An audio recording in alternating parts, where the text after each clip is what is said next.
para chegar nesse nível profundo, a gente tem que prestar atenção nas coisas simples, né? Quer um exemplo? E fique compreendido aqui que não é, eu não entro no mérito, estou apenas mostrando como a tatuagem hoje tem uma receptividade na sociedade que é exatamente inversa ao que tinha há 50 anos atrás. Não estou falando se é bom, é ruim, não tem nada a ver com isso, né? Eu só estou mostrando que hoje ser subversivo, ser contra a maré, é não ter tatuagem. É muito difícil hoje você ver jovens aí na faixa de 25 anos para baixo que não tenham tatuagem. E como isso aconteceu, né? Como isso foi se tornar hoje lugar comum, né?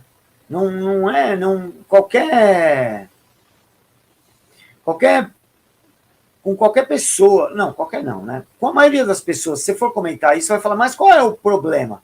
Quer dizer, já desvia o eixo, porque eu não estou falando se isso é um problema ou não.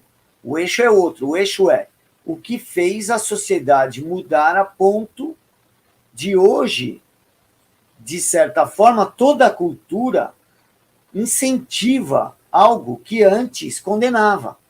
É só isso que eu estou tentando entender. Eu não entro no mérito.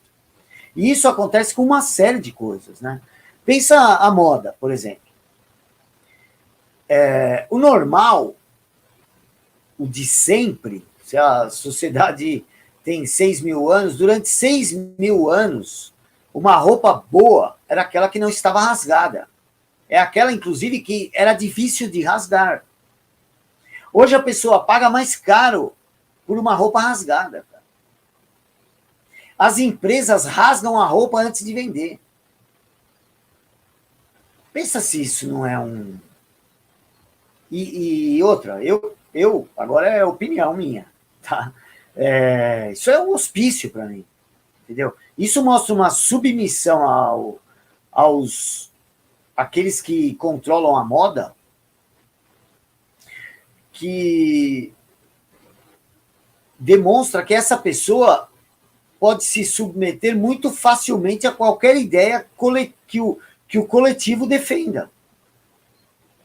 Se o sujeito é capaz de pagar mais caro por uma calça rasgada, você concorda que provavelmente ele está sendo influenciado por estímulos externos, né? Foi uma escolha assim. É difícil o cara pensar, olha, eu quero uma coisa quebrada, eu quero uma coisa incompleta, imperfeita, né? E quando você insere essa possibilidade de o cara desejar algo imperfeito, você está, de certa forma, deformando o senso moral dessa pessoa. Pode não parecer... pode parecer que eu estou exagerando, mas pensa um pouco. Se você não está ligando um start para a pessoa passar a, pelo menos, considerar a hipótese de aceitar algo imperfeito como melhor do que o perfeito. Porque se ele está disposto a pagar mais por isso, ou o mesmo preço, que seja, significa que ele está rebaixando a perfeição e enaltecendo a imperfeição. Isso é só um exemplo, mas na moda isso virou normal, né? Porque como você explica esses desfiles, as pessoas usarem roupas que antes eram coisas assim, eram sinônimos de retardo, de de um desajuste com a realidade.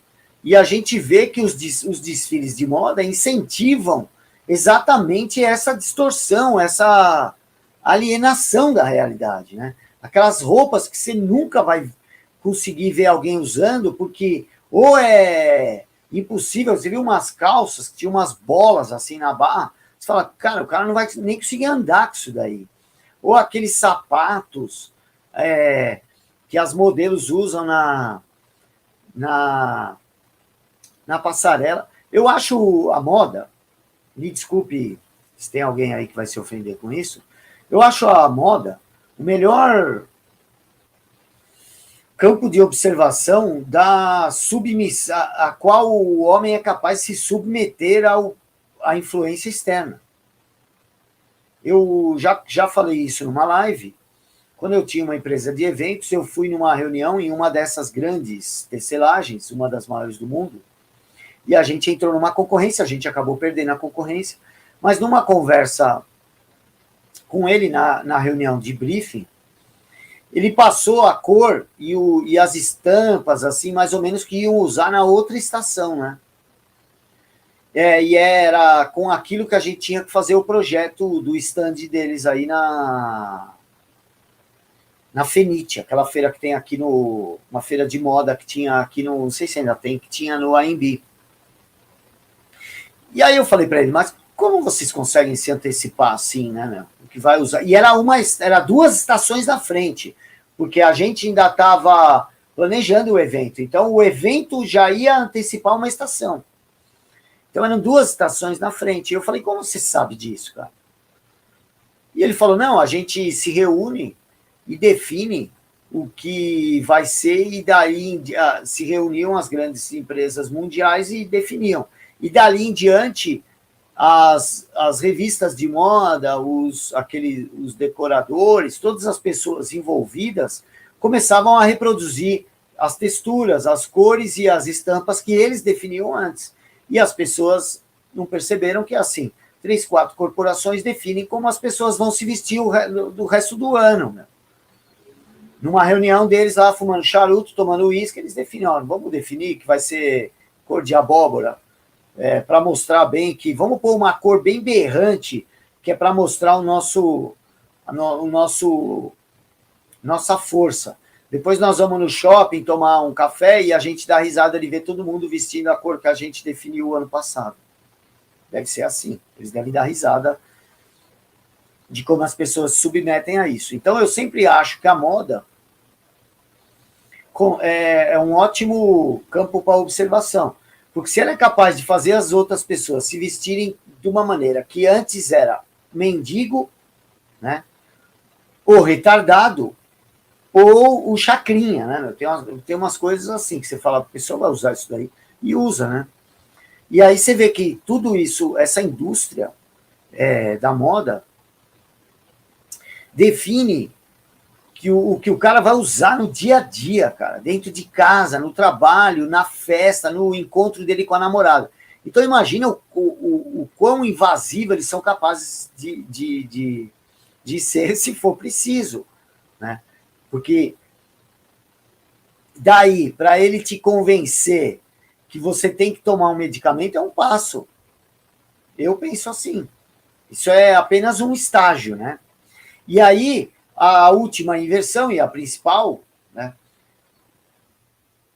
Não, tem uma antes, eu acho. A gente pode lembrar da inversão que eu estava conversando, falando na live lá com o seu Sepúlveda, da inversão do conceito de elite, né? O conceito de celebridade. Pensa bem, antes o cara executava um trabalho para conquistar fama. Executava bem o seu trabalho, então ele ficava famoso. Agora, o cara fica famoso para executar o seu trabalho. É isso que as pessoas buscam. O que é esse conceito do influencer, né? Que originalmente seria o cara que vai influenciar os outros por fazer algo bem feito, mas tornou-se, ele vai influenciar os outros porque ele é famoso. Quantas pessoas ficam na televisão o tempo inteiro dando palpite simplesmente porque estão na televisão? Como elas estão sempre na televisão, elas são famosas. E aí elas são chamadas porque elas são famosas. E elas ficam famosas e são chamadas porque são famosas. Isso é o Ouroboros, né? E o último conceito é o da inversão das virtudes, que que está expresso no lema do partido do 1984, né? Guerra é paz, liberdade é escravidão e ignorância é força. Então, nós não estamos vendo durante a pandemia que a covardia virou virtude e a coragem virou algo... a coragem virou algo maléfico né? A independência é chamada de gado, né? Pela manada, a manada chama de gado quem é independente. A gente inverteu tudo, né? E a inversão das virtudes é algo diabólico, porque Deus nos deu as 7 virtudes, né? Temperança, castidade, caridade, solidariedade, diligência, paciência, né? Diligência, força de vontade, né? Paciência e humildade. Ela nos deu essas 7 virtudes para que pudéssemos resistir às 7 maiores ameaças que temos, que são os 7 pecados capitais. Então, para a gula, ela deu a temperança, para inveja, ela deu a solidariedade, para a luxúria, ela deu a castidade, para a preguiça, ela nos deu essa disponibilidade, a força de vontade, para a ira, nos deu a paciência, e para a vaidade, para o orgulho e para a soberba, ela nos deu a humildade, né? Então, se a gente inverter qualquer uma delas, eu fiz uma live sobre virtudes, que eu tentei mostrar como cada uma delas está interconectada com outra e depende da outra. A inversão de uma delas vai começar a corroer essa unidade das virtudes que Deus nos deu, que apesar de nossas falhas, nossa imperfeição, nossa teimosia de não continuar fazendo tudo errado, elas estão lá. E o nosso senso moral depende delas para a tomada de decisões, para nos conduzir no dia a dia. Se a gente distorcer essa unidade das virtudes, nós vamos nos tornar muito perto dos animais, né? Que respondem simplesmente a instintos animais, instintos animalescos, né? A gente vai responder à vontade de comer, de se reproduzir, né? De buscar o caminho mais fácil, mais tranquilo, mais seguro, e nunca ousar, nunca mudar. Hoje se fala tanto em sair da caixa, né? Pensar fora da caixa, mas essas pessoas são aquelas que, inclusive, querem fechar a caixa com a gente dentro para não deixar ninguém, nem mesmo ver o que tem dentro da caixa.